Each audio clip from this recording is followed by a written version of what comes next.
Donc, bienvenue à cette séance extraordinaire lundi 25 janvier. Et puis, encore une fois, ce soir, là, étant donné les consignes gouvernementales, les membres du Conseil sont à distance. Donc, on fait la séance via le téléphone. Au point 2, on a la constatation de la régularité de l'avis de convocation. Madame la greffière. Alors, je déclare que l'avis de convocation de la présente séance a été dûment signifié à tous les membres du Conseil conformément à la loi. Parfait. Au point suivant, c'est l'adoption de l'ordre du jour. Il n'y a pas de changement. Est-ce que j'ai M. Lanoux pour le proposer? Je le propose. C'est proposé par M. Lanoux. Est-ce que j'ai M. Cadieux pour appuyer? J'appuie, M. le maire. Parfait, merci. Donc, est-ce qu'il y a des gens? Tout est correct pour tout le monde pour l'ordre du jour? Oui, tout est Parfait. Le point suivant, c'est la première période de questions. Donc, j'ai quelques questions aujourd'hui. Donc, la première, c'est une série de questions là, de M. Bonenfant. Donc, M. Simon Bonenfant, qui a envoyé quand même plusieurs questions concernant le budget 2021. Je vais tenter de vous synthétiser ces questions et de vous les vulgariser le plus simplement possible. Donc, ça va ainsi. Donc, il y a une section qui porte sur la planification stratégique de la Ville. Donc, en quoi, concrètement, les 64 000 ont-ils ou seront investis? Donc, mobiliser, parce qu'on parlait de mobilisation des employés en accentuant la communication interne et en adoptant une culture de performance. Donc, la réponse à ça, c'est que ce sont quand même des prévisions. Donc, ça n'a pas été dépensé. Ça va être dépensé au cours de l'année 2021. Ce sont des prévisions. Et puis, cet investissement va viser à la fin à améliorer le service aux citoyens, à réduire les coûts d'opération, réduire les délais. On va augmenter la formation dans l'ensemble des catégories d'employés de la Ville. Et puis, on est aussi soumis à la loi pour avoir un minimum de formation, toujours année après année. Donc, ça, c'est pour la première question. Après ça, on me demande concrètement en quoi les 71 500 $ ont-ils été ou seront investis. Bon, ici, pour les promoteurs, on parle d'encadrer, outiller, accompagner les promoteurs pour le développement de la Ville. Ici, on fait référence à des argents, 71 500 $ qui est essentiellement l'ajout de 2 ressources. Donc, on a un 50 % qui vient du chef de division permis et inspection qu'on a ajouté et un commis pour la moitié du service, également au service de l'urbanisme, pour être en mesure de répondre rapidement, de gérer la charge de travail exceptionnelle qui est arrivée par le développement très important qu'on vit actuellement à la Ville de Lachute. Donc, on a des références à donner, on a de l'information, beaucoup de formation, d'informations à donner aux promoteurs qui sont à différents niveaux. Il y a des gros promoteurs qui ont des équipes très spécialisées, qui sont très diversifiées. Il y en a d'autres qui le sont moins, qui ont besoin d'être épaulés. Donc, on travaille fort là-dessus. La question suivante, c'est en lien avec l'augmentation de la proportion de jeunes familles. Donc, dans l'image de marque, c'est un montant de 114 000 $. Et on vient me demander, est-ce que l'orientation qui est d'accroître l'activité de la Ville en vue d'augmenter la population active, donc l'image de marque est donc un moyen pour augmenter la proportion de jeunes familles. Ne serait-il pas plus avantageux pour la Ville de lancer un concours destiné à sa population qui regorge de talent plutôt que d'octroyer un contrat à une firme externe? Donc, rapidement, là, avec cette question-là, oui, on a fait un sondage pour l'élaboration de notre planification stratégique. On a fait un sondage auprès de nos citoyens. Il y a dans le deuxième volet de la question où on veut s'assurer d'avoir l'expérience requise pour procéder. Donc oui, on a fait appel à une firme de l'externe pour ça. Et puis le volet pancarte, fabrication, installation, ça a été fait par des entreprises locales. Ça, aussitôt qu'on peut le donner localement, on le fait. Soyez sans crainte. La question suivante concernant le budget de fonctionnement, cette fois-ci. Donc, le budget de fonctionnement, on me demandait quelles sont les dépenses intégrées dans la section « Autres ». Qu'est-ce qui représente concrètement une augmentation de tout près de 90 000 $? Y aurait-il moyen de ventiler ces dépenses? Donc, c'est ici, là, dans la section « Fonds réservés ». Donc, les fonds réservés, on parle parc industriel, on a un fonds pour l'économie d'eau potable, on a un fonds qui vient des carrières sablières. Donc, c'est des fonds qui sont réservés. Il y a une augmentation.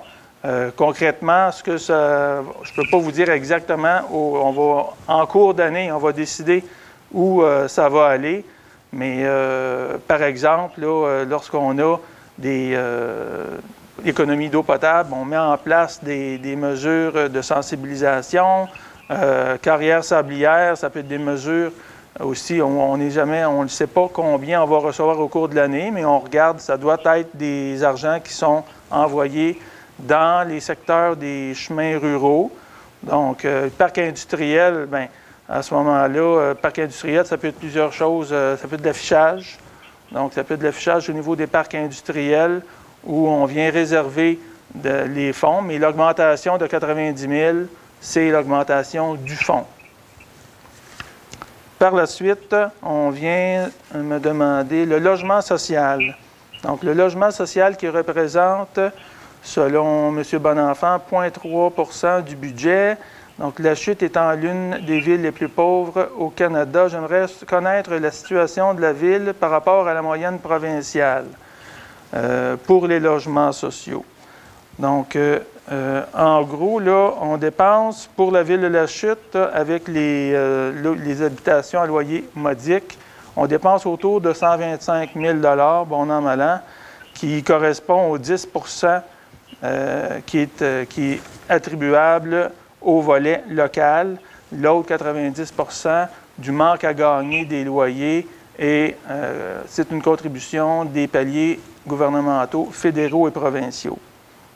Donc, le 10 % représente pour les citoyens payeurs de taxes de la ville de la Chute 125 000 $. On a regardé, à titre d'exemple, les villes comme Saint-Jérôme, qui compte 900 unités.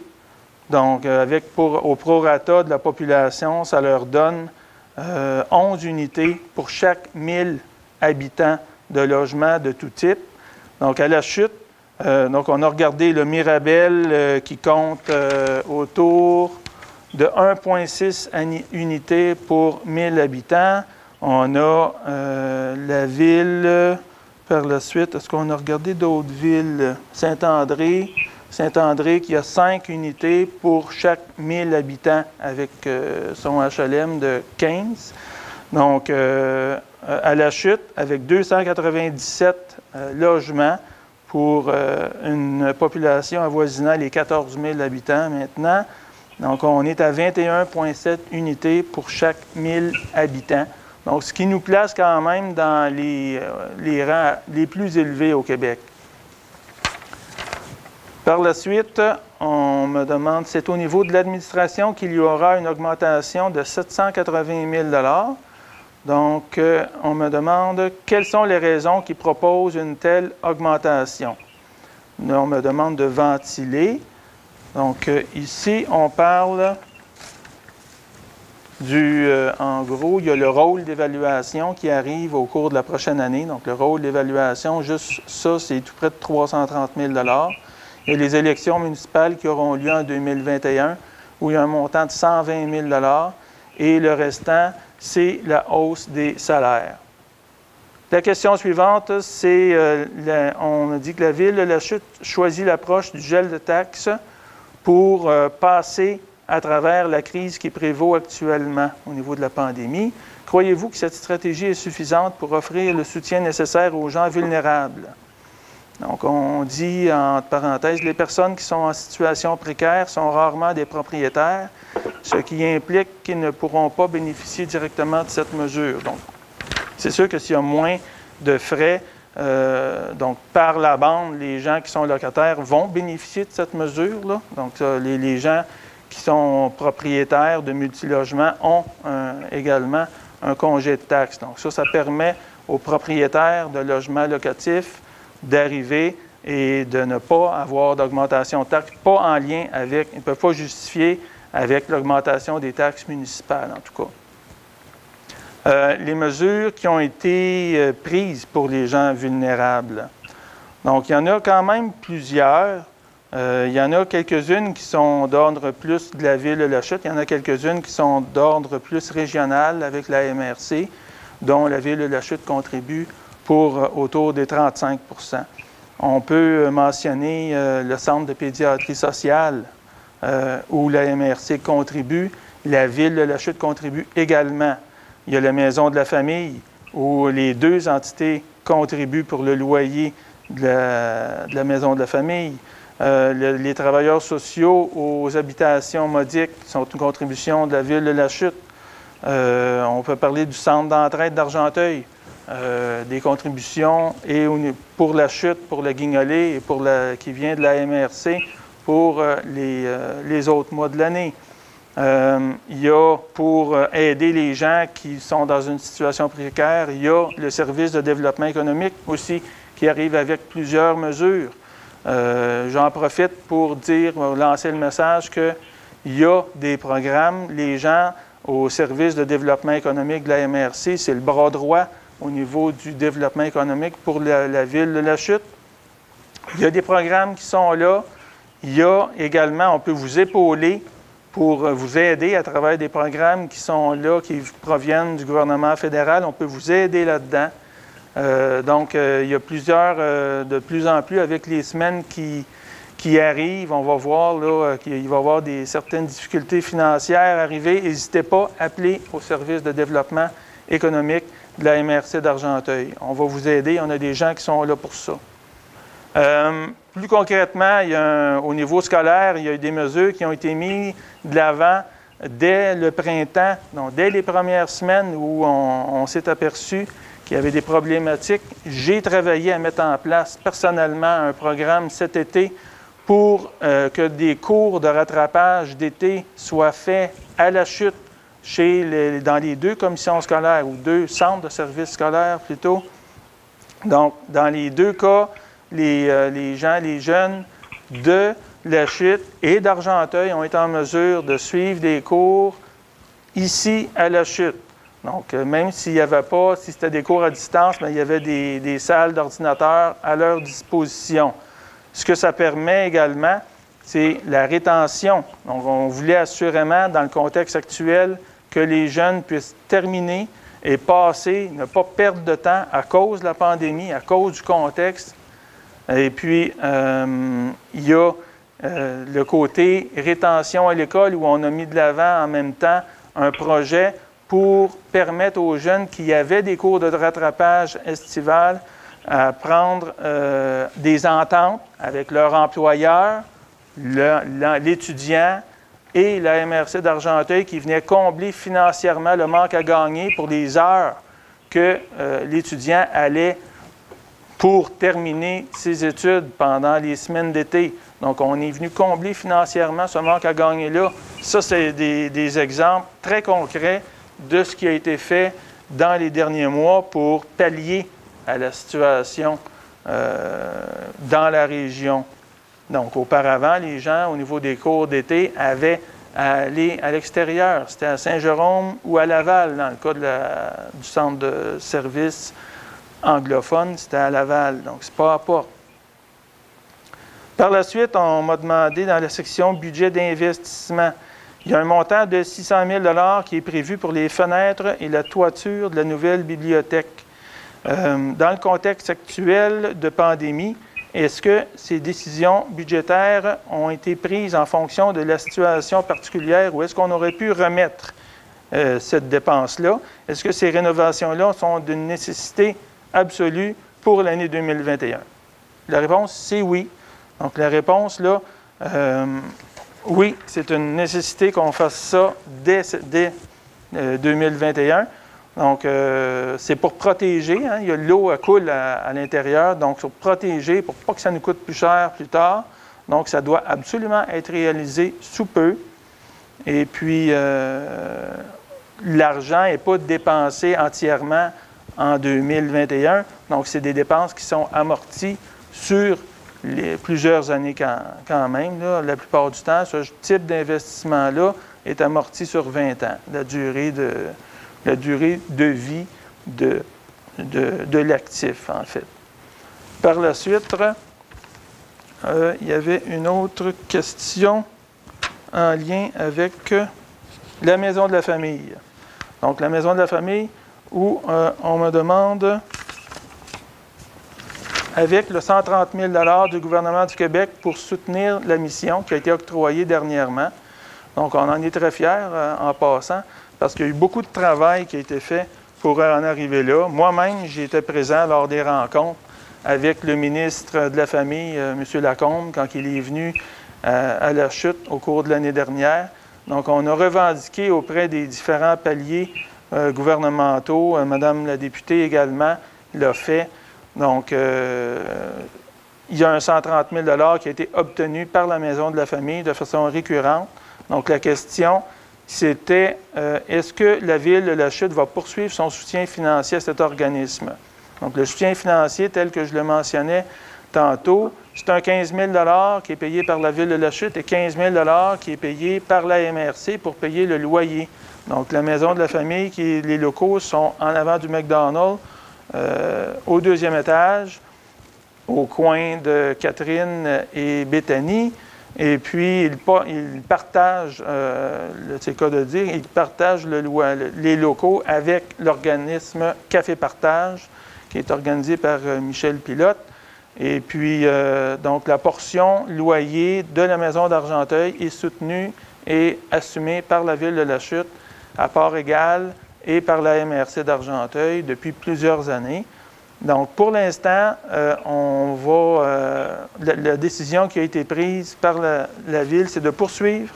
Donc, pour cette année, on verra pour le futur de quelle façon ça va s'organiser pour la Maison de la Famille. Mais pour la présente année, on va poursuivre le financement et assumer le loyer à part égale avec la MRC d'Argenteuil. Donc, ça conclut l'ensemble des questions de M. Bonenfant. Par la suite, j'ai une question de M.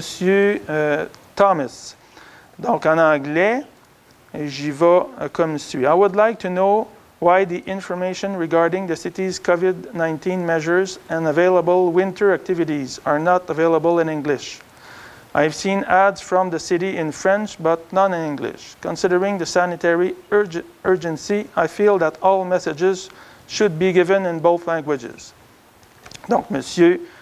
Thomas se demande comment se fait-il que la diffusion d'informations concernant la COVID-19, les mesures et les activités d'hiver ne sont disponibles qu'en anglais. Donc, le monsieur dit qu'il devrait, selon lui, que ce soit être dans les deux langues. Et il nous dit « Thanks for the tax freeze this year. We needed it in these difficult times. » Donc, il dit « Merci beaucoup pour le gel de taxes cette année. On en a besoin par ces temps difficiles. » Donc, first of all, Mr. Thomas, we have, following the law, the obligation to give to the people in both languages all the things concerning civil security and the public health issues that the municipality is responsible of.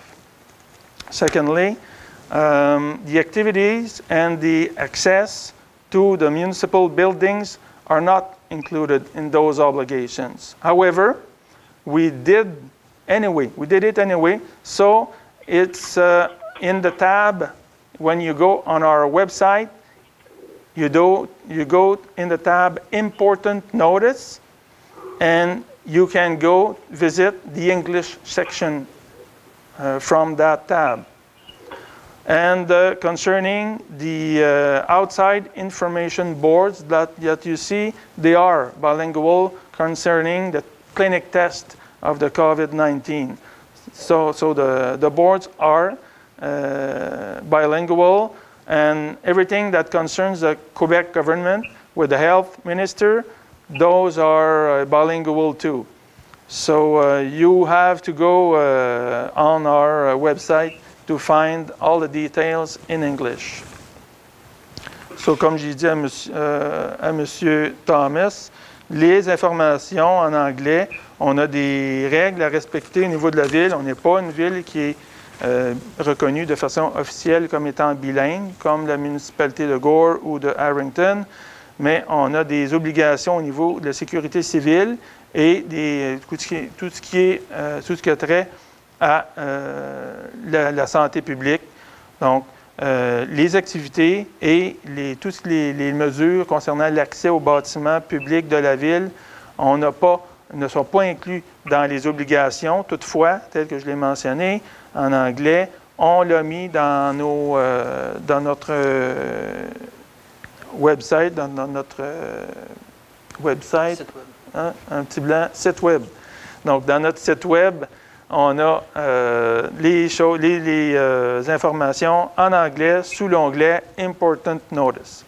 Et à l'extérieur, concernant les affiches qu'on a pour des tests de dépistage, tout est dans les deux langues. Donc, on a fait faire des affiches là, qui sont disponibles, qui sont inscrites dans les deux langues.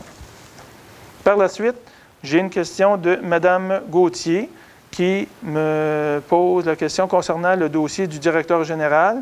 Le journal L'Argenteuil mentionne que des négociations sont en cours pour offrir une compensation financière à ce dernier pour éviter sa réintégration. Donc, je n'ai pas... Donc, le journaliste inscrit ça. Toutefois, ce sont des discussions. Ça, je peux vous dire, il y a des discussions de part et d'autre entre les parties qui sont d'ordre général. Et étant donné que c'est un dossier qui est quand même un litige qui est en cours, je ne peux pas vous donner actuellement plus d'informations que ça sur ce dossier-là. Pour Mme Gauthier. Par la suite, j'ai une Mme Lorrain qui me questionne par rapport à, suite à une entrevue à la TVC, vous avez mentionné que les travaux pour la nouvelle usine d'eau potable débuteraient en janvier 2021. Donc, étant présentement rendu là, pouvez-vous nous confirmer si ces travaux ont débuté comme prévu et si vous prévoyez des retards? Donc oui, ils ont débuté la semaine dernière. Et puis, mais pour l'instant, non, on n'a pas prévu de retard dans l'échéancier pour l'instant. Donc, ça fait le tour des questions. J'ai une information au niveau des cliniques de dépistage. Donc, juste pour vous rappeler, je vais vous donner l'information que c'est sur la rue Lafleur, à la bâtisse de la Légion canadienne royale, sur la rue Lafleur. Vous voyez les informations sur le site web de la ville, sur le site web de la MRC d'Argenteuil. Donc, clinique de dépistage les mardis et les mercredis. C'est des demi-journées, 2 demi-journées à chaque semaine. Et ça a été très prisé par les 2 dernières semaines, là. Donc, très utilisé. Donc, il ne faut pas lâcher. Si vous avez les moindres soupçons, n'hésitez pas et puis allez vous faire dépister. Par la suite, on va passer au rapport au point 5. C'est le rapport du directeur général, gestion contractuelle. M. Gravel. Oui, M. le maire. En fait, 4 mandats ont été octroyés récemment là, et dont les contrats ont débuté, soit le premier à GDG Environnement pour le contrôle biologique des insectes piqueurs pour l'année 2021 au montant de 84 800 $. Ensuite, un mandat a été donné à Eurofin Environex pour les analyses de laboratoire, d'eau pour les années 2021 à 2023 au montant de 158 558,75 $, donc un petit peu plus de 50 000 $ par année d'analyse en laboratoire. pour les 3 années. Ensuite, Marquage Lignac a eu un mandat pour le marquage de la chaussée pour la peinture à l'eau pour les 3 années de 2021 à 2023 au montant de 162 207,80. Et enfin, un mandat a été donné à Techno-Contact pour la fourniture et la livraison d'un panneau de contrôle pour la station Providence au montant de 22 197 $. Merci beaucoup. Au point suivant, c'est la confirmation et attestation au ministère des Transports dans le cadre de l'entente de contribution financière pour la réalisation de travaux d'amélioration du chemin McDougall.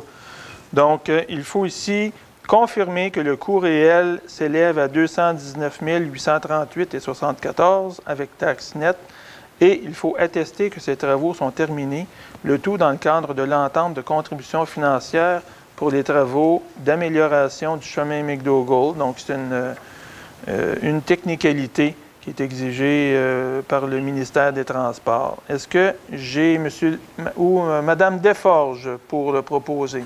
Oui, j'en fais la proposition. Proposé par Mme Desforges. Est-ce que j'ai M. Lachance pour appuyer?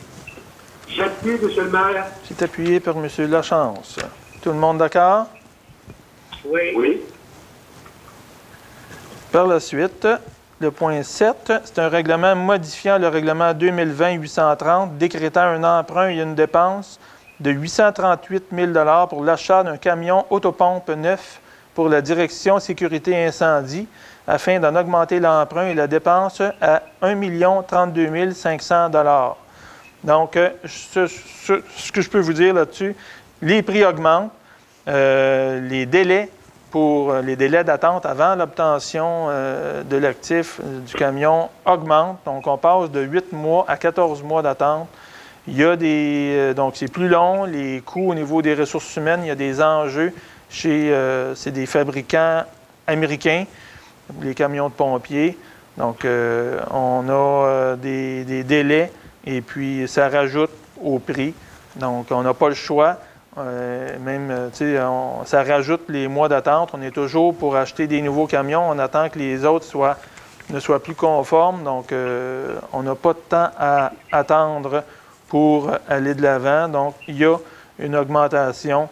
Donc, on passe là, de 838 000 à 1 032 500. Donc, il faut venir modifier notre règlement par le fait même ici. 7.1, avis de motion. Est-ce que j'ai M. Lajoie pour donner l'avis de motion? Oui, je vais donner l'avis de motion, M. le maire. Merci, M. Lajoie. Et puis, à 7.2, c'est le dépôt d'un projet de règlement. Est-ce que j'ai besoin d'une personne seulement? Est-ce que M. Richer est là pour faire le dépôt? Je fais le dépôt, M. le maire. M. Richer pour faire le dépôt. Merci. 8. Renouvellement du contrat de travail de M. Gilles Neveu à titre de chargé de projet temporaire. M. Neveu, qui était notre ingénieur à la Ville pendant plus de 30 ans de mémoire, là, une trentaine d'années, qui est retraité, mais qui vient nous redonner des banques d'heures pour des projets particuliers. Donc, on vient ici autoriser le directeur général, le directeur des ressources humaines à renouveler le contrat de travail de M. Neveu pour une banque de 600 heures avec une augmentation de 2,38 % par rapport à l'an dernier. Est-ce que j'ai M. Lanoux pour le proposer? J'en fais la proposition, M. le maire. C'est proposé par M. Lanoux. Est-ce que j'ai M. Cadieux pour appuyer? J'appuie, M. le maire. Appuyé par M. Cadieux. Est-ce que tout le monde est d'accord? Oui. Oui. Oui. Le point suivant, le point 9, c'est une approbation d'honoraires professionnels additionnels pour les travaux de remplacement du pont Ponceau, du ruisseau William sur le chemin Thomas Gore. Donc, des honoraires professionnels additionnels de la firme Équipe Laurence pour le projet subventionné pour un montant de 1 250 $ taxes en su, payable par le règlement d'emprunt. Donc, est-ce que j'ai Mme Desforges pour le proposer? Oui, j'en fais la proposition. Proposé par Mme Desforges. Est-ce que j'ai M. Lachance pour appuyer? J'appuie, M. le maire. C'est appuyé par M. Lachance. Tout le monde d'accord? Oui. Oui. Parfait. Le point suivant, le point 10, c'est le prolongement des infrastructures sur les lots 6 396 606, 607, 605, 627, 6 341 003, 6 396 629. C'est une entente pour la cession d'infrastructures. Donc, on parle ici, pour vous situer, c'est le développement à l'arrière du Patrick Morin et du 444 Béthanie.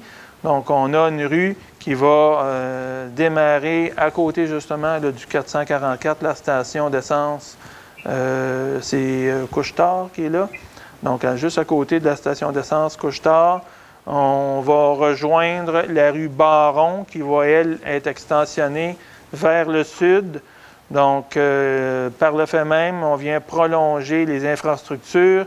Les promoteurs se doivent d'aller chercher leur certificat d'autorisation au ministère de l'Environnement. Maintenant, le ministère demande à ce que le promoteur s'engage à céder à la ville et la ville a accepté, donc par résolution, a accepté la rétrocession de ces services publics-là. Donc, la prochaine étape dans un dossier comme ça va être justement d'accepter une entente promoteur où on va venir convenir de part et d'autre entre la ville et le promoteur de tout ce qui doit être fait à travers une entente.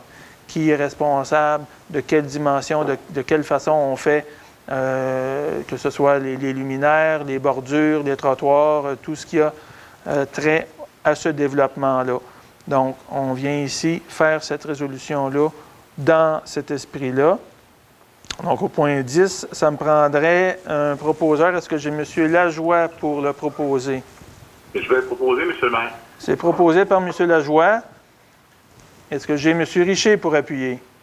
J'appuie, M. le maire. Appuyé par M. Richer. Donc, ça, c'est une résolution qui, en gros, là, la séance spéciale d'aujourd'hui, c'est une des raisons majeures de la tenue de la séance aujourd'hui. Pourquoi? On ne veut pas ralentir les échéanciers avec les développements qui arrivent à la ville de La Chute. C'est un exemple qu'il y a beaucoup d'ouvrages, il y a beaucoup de travail en arrière de ça pour en arriver, et on ne veut pas ralentir, on crée et on provoque une rencontre, une séance extraordinaire pour ne pas ralentir les étapes quand on arrive avec un promoteur qui, lui, est pressé pour faire sa demande de certificat d'autorisation. Et tout le monde est pressé à La Chute là, de ce temps-là. On le voit.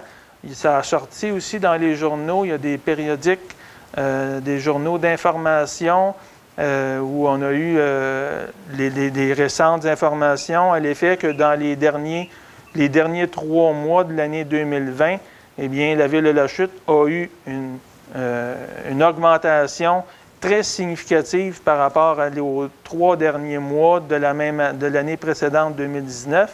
Donc, une augmentation de 134 %, ce qui place la ville de La Chute dans les plus hautes villes avec un plus haut taux d'augmentation au niveau de la mise en chantier sur son territoire. Donc, pour faire ça, il faut être prêt, il faut être préparé, il faut être organisé, parce que toutes ces belles constructions-là qui arrivent, bien, elles se doivent être bien organisées dans l'espace. Et puis, il faut faire attention, comme je le répète toujours, notre comité consultatif d'urbanisme veille sur tous ces aspects-là, que ce soit des aspects de circulation, d'environnement, d'arbres. On exige des plantations, que ce soit la luminosité, que ce soit à tout point de vue, on essaie de penser le stationnement, les collectes d'ordures, que ce soit les collectes d'ordures ou que ce soit les matières recyclables ou compostables. Donc, tout est pris en considération. Et puis, de plus en plus, là, on voit là, que ça va très bien au niveau du développement, mais on veut avoir un développement qui est planifié puis bien organisé. Donc, c'est important, je le répète, parce que c'est important pour les gens que vous sachiez que tout est pris en considération à la ville. C'est pour ça qu'on a des gens de plus. On a un adjoint au service de l'urbanisme qui est arrivé dans les derniers mois. On est à la recherche actuellement aussi. On en embauche un prochainement au niveau un autre au service de l'urbanisme, un autre inspecteur. au nouveau service de l'urbanisme. On projette aussi des services améliorés. On essaye de s'améliorer, mais ça va. Il y a toujours place à amélioration. On s'est amélioré. On suit la tendance qui va très rapidement pour le développement, que ce soit résidentiel ou le multi. Donc, le multirésidentiel qui va énormément bien à la chute. Donc, l'industriel qui tire très bien son épingle du jeu. Puis le commercial, mais ça, c'est plus difficile au niveau du commercial. Donc, ça, c'est à travailler, mais la pandémie nous force disons, établir un plan d'action pour le commercial. Mais ça, c'est partout pareil. Là, on n'y échappe pas au niveau du commerce. Donc, ça, c'est fait au niveau du point 10. Le point 11, c'est une autorisation à signer une entente pour l'implantation de sentiers de marche et de raquettes sur le site du club de golf de la Chute. On vient abroger la résolution 453-12-2020 et on revient en faire une nouvelle. Pourquoi? Donc, c'est une technicalité où on se doit, pour une question d'assurance et de responsabilité, d'inclure le propriétaire dans l'entente, ce qui n'était pas le cas. On avait une entente où la ville était présente avec le gestionnaire du club de golf seulement.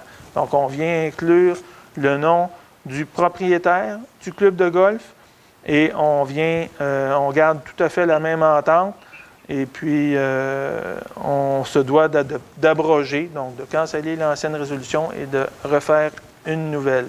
Est-ce que j'ai, M. Lanoux, pour proposer cette résolution-là? J'en fais la proposition, M. le maire. M. Lanoux pour proposer. Est-ce que M. Cadieux, vous êtes là pour appuyer? Oui, M. le maire. Parfait. Donc, M. Cadieux pour appuyer. Est-ce que tout le monde est d'accord? Oui. Oui. Parfait. Juste pour vous dire, le club de golf, là, on voit, là, c'est très prisé. Je vous invite à aller essayer ça si vous ne l'avez pas fait déjà. Donc, il y a une affluence qui est importante sur ce beau parcours-là, qui est autour de 4 km là, dans les sentiers du club de golf de la Chute. C'est pas loin, c'est centre-ville.